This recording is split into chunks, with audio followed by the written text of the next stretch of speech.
Yan, nabababali, oh. Oh. Oh, yan. It's a boy, it's a boy, it's a boy. Siya nga pala, maiwanan ko muna kayo dito, ha? Kasi dipistahin ko pa si Meda sa ospital. At ang aking junior. Yan muna kayo, ha? Good morning, sir. Good morning. Excuse me.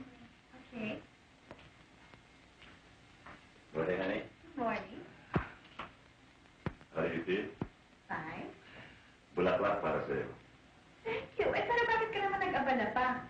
Purong-puro ng bulaklak itong ating kwarto. Padala mo at padala ng ating mga kaibigan. Aba...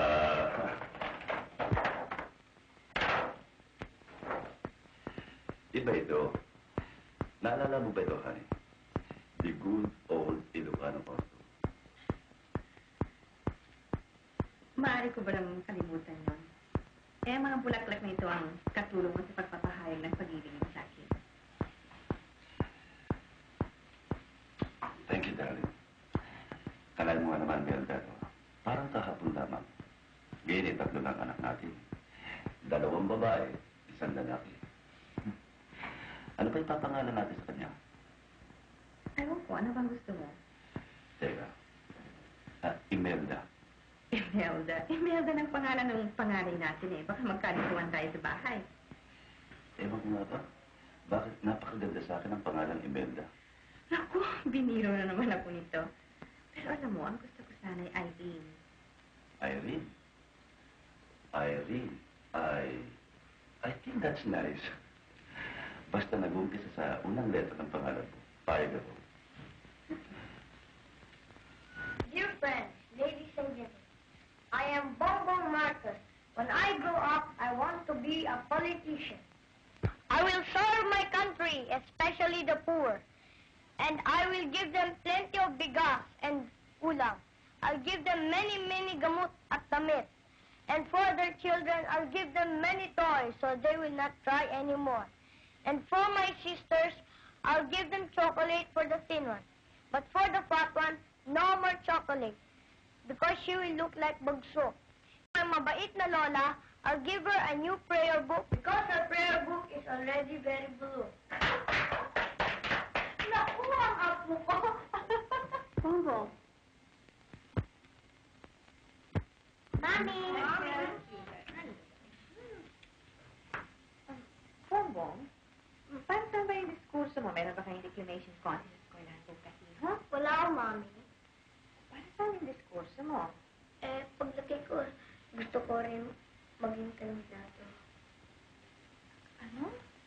Bakit masama ba yung mama? Halika, iyo. Hindi ko sinasabing masama. Ngunit kung ako lamang ang masusunod ay ibig kong lumaki kang hindi isang politiko, kundi isang pangkaraniwang mamamayan. Ay, si Daddy, pinayagan niyo. Bongbong. Ngayon ay hindi mo pa ako naintindihan. Ngunit darating ang araw na maunawaan mong lahat ang aking sinasabi.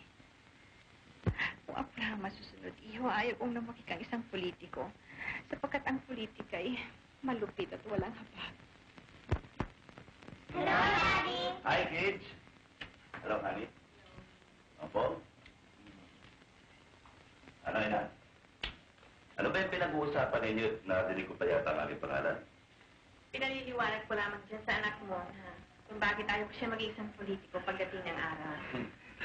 Kung kanyang hilig yan hindi pa payaman sana siya. Maaari ko nga ba siyang pigilan?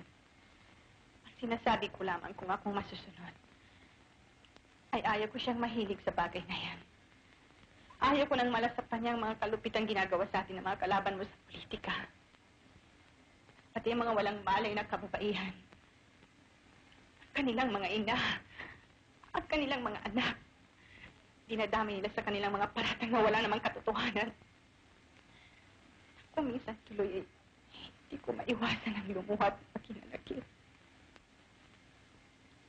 Anak, ang iyong bang puso ay kasing laki ng puso ng iyong ama. Anak ka lang magpatawad at magpakasakit. Totoo yan, Imelda. Ang lahat ng yan ay naranasan ko na. At dapat mong isipin, hindi lamang sa politika nangyayari mga bagay na yan, kundi sa anumang uri ng hanap buhay. Ang mga ganyang uri ng tao ay hindi nawawala. sapagkat tayo pinanganak na makasalanan. Bakit pa yan ang pag-uusapan natin? Merda, sandali lamang. May sasabihin ako sa'yo. Huwag ka muna umalis, Daddy. Maglaro muna tayo. Siya nga naman, Daddy. Katulad ng dati, ikaw ang horse. Ay, Bongbong, bukas na yan. Hanap ko na pagod ng daddy, pabayaan niyo makapagpahinga, no? Yes. Ay, ayan mo nga sila. Total, pamisan-misan lang ito. Mabuti pa hawakan mo itong Amerikana ko. Yan, Sige ha. yan, Are you yan. ready? Sino ngayon ang unang sabi? Sandali lamang. Ang mabuti pa, sabay-sabay na kayong tatlo, ha? Okay, ha? Bigat yung mga bata. Sige, sabay-sabay kayo. Sige, dahan-dahan lang, ha? Sige, sakay. Isog dito. Sige, yan. Atlas natin, ah. Hindi, kaya ko ito. Ready na ba kayo lahat dyan? 1, 2, 3.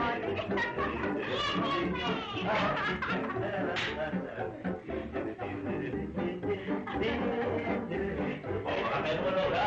Dahan-dahan, ha? Dyan na.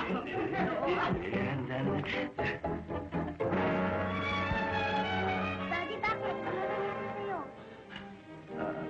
Walang ano man to. Ibig ko lamang kausapin ng mama ko. Bumaba muna kayo, ha?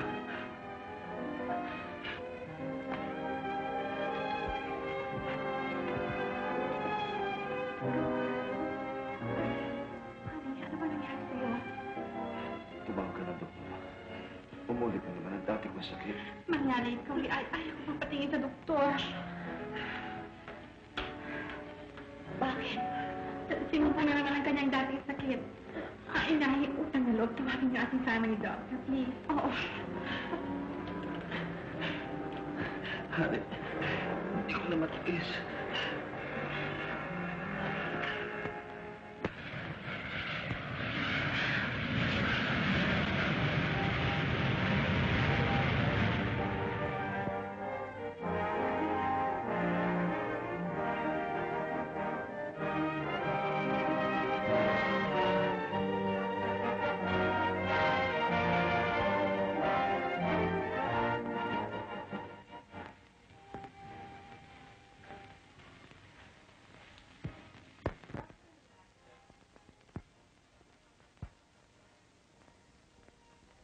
Miss Collins.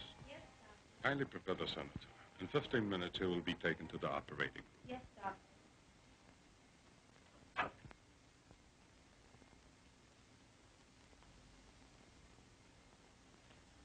Senator, are you ready for the anesthesia?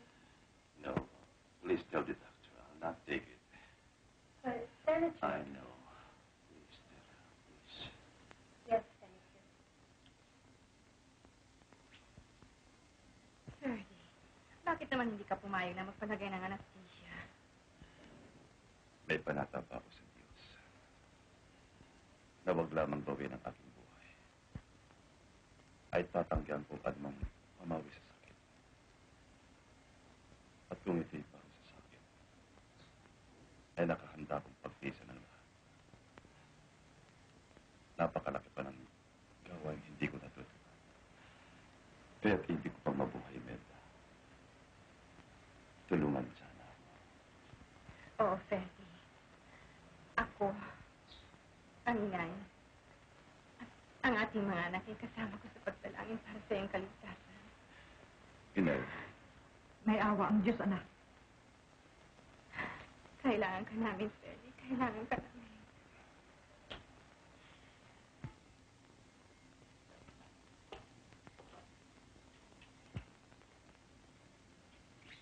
It's time to go now, Senator.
Inay.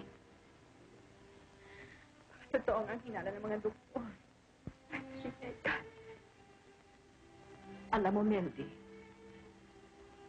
ang tao, sa unang araw pa lamang ng kanyang pagsilang, ay nakaguhit na ang kanyang kapalaran. Kaya't walang magagawa. Ang sino man, kung hindi ang umas dumalangin na lamang sa kanyang ikaliligtas. Nayawa ang Diyos, anak. Nayawa ang Diyos.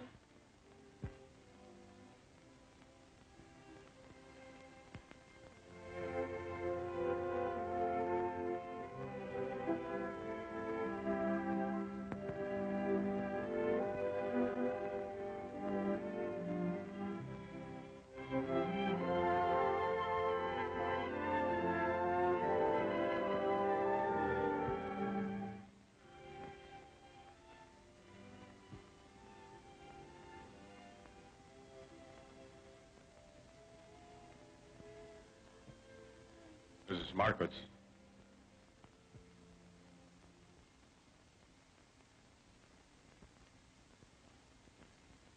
I have good news for you. Our worries are over. Our biopsy report shows that the senator is negative of cancer. His condition was caused by a bullet that was left inside his abdomen during the war.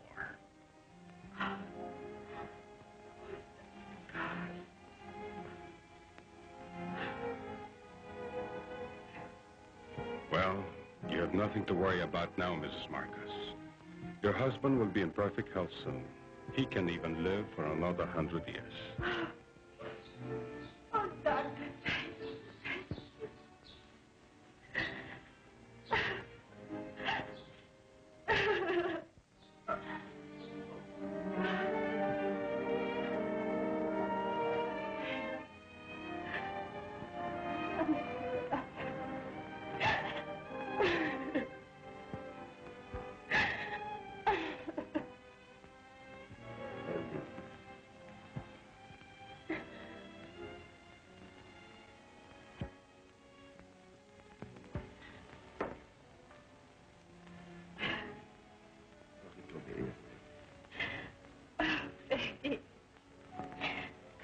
Galing lamang dito ni Dr. Miller. At ang sabi niya, ang iyong sakit ay hindi cancer.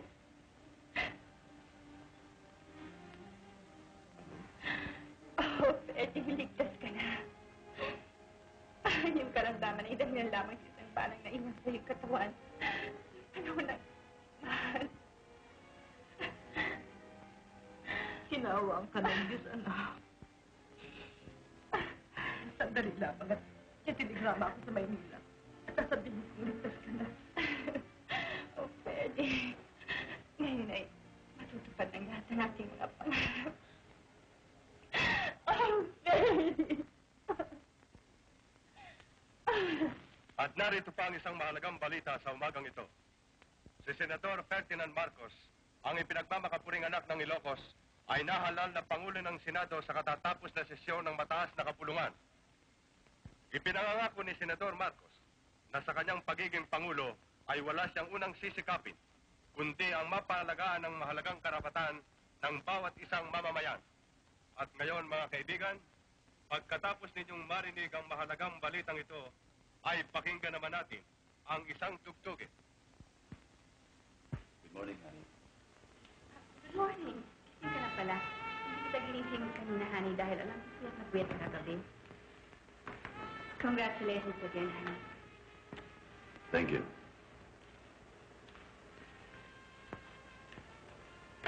Sorry.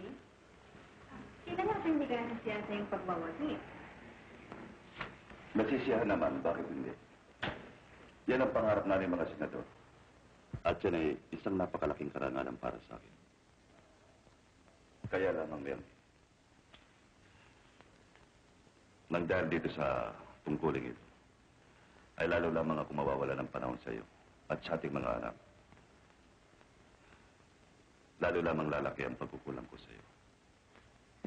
Betty, huwag mo sanang alalahanin yun. Naunawang